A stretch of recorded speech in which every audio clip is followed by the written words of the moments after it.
This football might look like just another piece of sports equipment, but it is not what you think, because buried beneath its laces are stories of risk, temptation, and the shocking twists that have threatened the very soul of America's most popular game.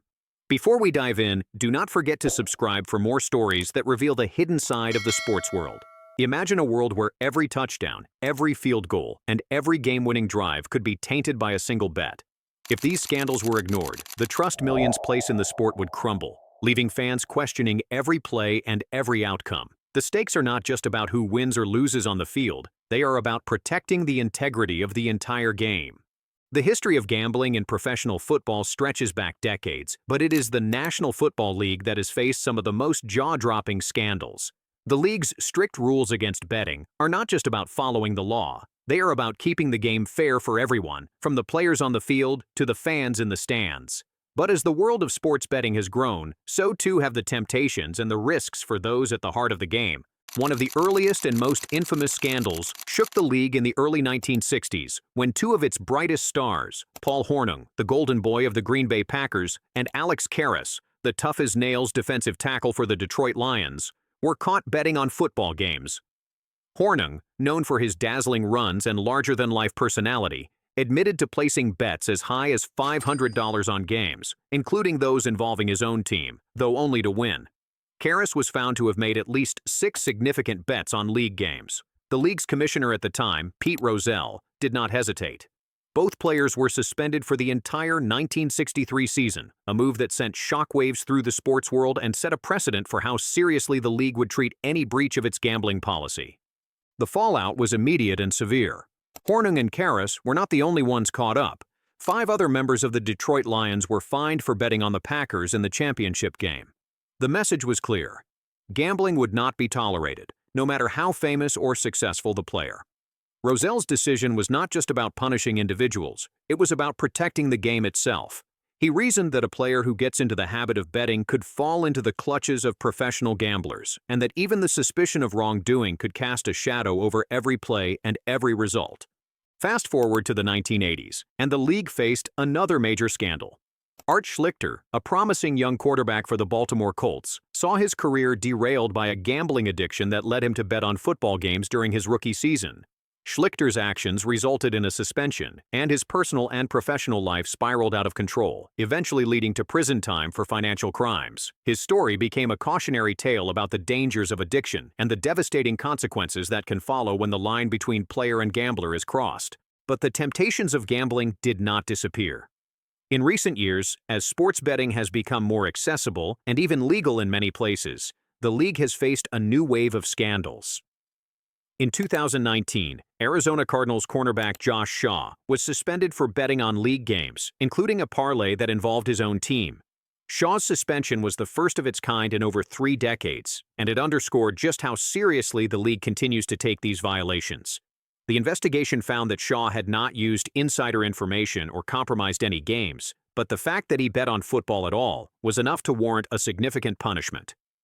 Then came the case of Calvin Ridley, a talented wide receiver for the Atlanta Falcons. In 2021, Ridley was found to have placed bets on league games during a 5-day period, while he was away from the team to focus on his mental health. The league's investigation found no evidence that Ridley had used inside information or that any games had been compromised, but the punishment was swift and severe. Ridley was suspended for the entire 2022 season. The commissioner's letter to Ridley emphasized that his actions put the integrity of the game at risk and threatened to damage public confidence in professional football. As these scandals have unfolded, the National Football League has found itself at a crossroads. The rise of legal sports betting has brought new challenges and new temptations, not just for players, but for coaches, officials, and everyone involved in the game. The league's rules remain strict. No one associated with the league may bet on football, and violations are met with harsh penalties. But as the world changes, the question remains, can the league continue to protect the integrity of the game in an era where gambling is more accessible than ever before? The story of gambling scandals in professional football does not end with just a handful of high-profile suspensions. As the landscape of sports betting continues to evolve, so too does the complexity of the challenges facing the league. With the legalization of sports betting in many states, the lines between fan engagement, entertainment, and risk have become increasingly blurred. More fans than ever are placing wagers on games, and the league itself has struck lucrative partnerships with betting companies. Yet, beneath the surface, the tension remains. How can the league promote responsible engagement while fiercely protecting its core values? The league's vigilance has only increased in recent years. In 2023, a new wave of suspensions made headlines when several players, including Jamison Williams and Quintez Cephas, were found to have violated the league's gambling policy. Williams, a promising wide receiver for the Detroit Lions, and Cephas, also with the Lions, were both suspended for betting on non-football sports from a team facility, a technical violation that still resulted in significant consequences. Meanwhile, other players, such as C.J. Moore and Shaka Toney, received indefinite suspensions for betting on National Football League games themselves. These incidents highlighted just how strictly the league interprets its rules. Even betting on other sports can trigger disciplinary action if done from the wrong place. The ripple effects of these scandals have been felt far beyond the players themselves. Teams have been forced to adjust their rosters on short notice, sometimes losing key contributors for entire seasons. Fans have been left disappointed, and the reputation of the league has faced renewed scrutiny. The league has responded with a combination of education and enforcement, launching mandatory training programs for players, coaches, and staff to ensure that everyone understands the rules and the risks. The message is clear. Ignorance is no excuse, and the consequences for even minor lapses can be career-altering.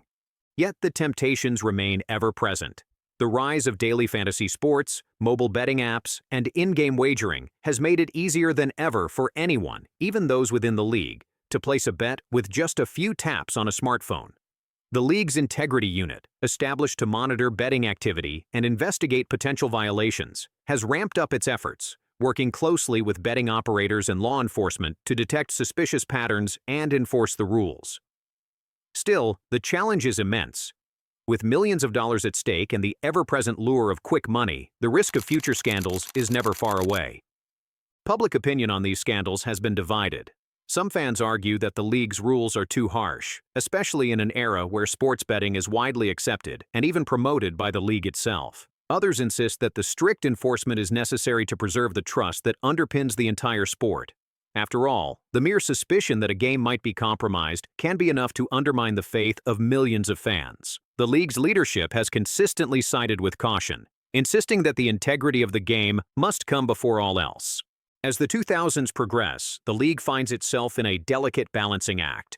On one hand, it seeks to embrace the new world of legalized sports betting, tapping into new revenue streams and engaging fans in innovative ways. On the other, it must remain vigilant against the very real dangers that unchecked gambling can pose to the sport's credibility. The stories of Paul Hornung, Alex Karras, Art Schlichter, Josh Shaw, Calvin Ridley, and the more recent suspensions serve as ongoing reminders of what is at stake. The consequences of gambling scandals in professional football ripple far beyond the players who are caught. For some, a single mistake means the abrupt end of a promising career. For others, it marks years of lost earnings, public shame, and the struggle to rebuild a reputation that may never fully recover. Calvin Ridley's suspension cost him millions and forced him to watch from the sidelines as his team moved on without him. For players like Isaiah Rodgers and Rashad Berry, the punishment did not stop at a lost season. Their team, the Indianapolis Colts, released them immediately after their suspensions were announced, leaving them to face an uncertain future in the sport they had worked their whole lives to reach. But the impact does not stop with the athletes. Teams must scramble to fill roster spots, sometimes losing key contributors just as the season is set to begin. Coaches and front offices are left to answer difficult questions about oversight and accountability. Fans, who invest their time, money, and passion into the game, are left to wonder whether what they are watching is truly fair. The league's leadership, from the commissioner to the security team, faces the ongoing challenge of balancing the excitement of legalized betting with the need to keep the sport above suspicion. The National Football League has responded to these scandals with a mix of strict enforcement and proactive education. Every contract now includes an integrity of the game clause, and the league's gambling policy is clear. No player, coach, or staff member may bet on football, and even betting on other sports is forbidden if done from league facilities. Violations are met with swift and often severe penalties, including indefinite suspensions, loss of salary, and even permanent bans in the most serious cases. The league has also invested in integrity units, Teams of investigators, often with law enforcement backgrounds, who monitor for suspicious betting activity on game days and work closely with betting operators and regulators to detect and investigate potential violations. At the same time, the league has embraced the reality of legalized sports betting, striking billion-dollar partnerships with major sportsbook operators and launching responsible betting campaigns aimed at fans. The advertisements are everywhere, on broadcasts, in stadiums, and across social media, encouraging fans to set limits, understand the risks, and seek help if gambling becomes a problem. The league has also partnered with organizations to expand treatment programs and improve helplines for problem gambling, recognizing that the risks extend beyond the field and into the lives of millions of fans. Yet, this dual approach, profiting from the rise of sports betting while fiercely policing its boundaries, has not escaped criticism. Some argue that the league is sending mixed messages, promoting betting as part of the fan experience while punishing players for falling into the same trap. Others insist that the zero-tolerance policy is the only way to preserve the trust that keeps the game alive. The debate is ongoing, and there are no easy answers. The long-term consequences of these scandals are still unfolding. For the league, the greatest risk is the erosion of public trust. If fans believe that games can be influenced by a single bet or a moment of weakness, the entire foundation of the sport is at risk. That is why the league's response has been so forceful, and why every new scandal is met with swift action and public statements about integrity. For players, the message is equally clear. No amount of money or momentary thrill is worth the risk of losing everything. The stories of Paul Hornung, Alex Karras, Art Schlichter, Josh Shaw, Calvin Ridley, and the many others who have faced suspension or banishment serve as cautionary tales for every new generation of athletes. The league's educational programs now start the moment a player enters the league, with mandatory in-person training on the dangers of gambling and the rules that must be followed. And for fans, these scandals are a reminder that the games they love are not immune to the temptations and challenges of the modern world. The excitement of a last-minute field goal or a game-winning touchdown is only meaningful if everyone believes the contest is fair. The league's efforts to protect that belief, through strict rules, aggressive enforcement, and ongoing education, are all aimed at preserving the magic of the game. As sports betting continues to grow and technology makes it easier than ever to place a wager, the challenges facing professional football will only increase. The league's integrity units will need to stay one step ahead, and the consequences for violations will need to remain clear and severe. But at its core, the fight is about something deeper. The trust between the game and its fans, the belief that what happens on the field is real, unscripted, and true. So, as the next season approaches, and as millions of fans prepare to cheer for their teams, one question lingers. Can the league continue to walk the fine line between embracing the future and protecting its past? Or will the temptations of gambling prove too great, threatening the very soul of the sport? The answer will shape the future of football for generations to come.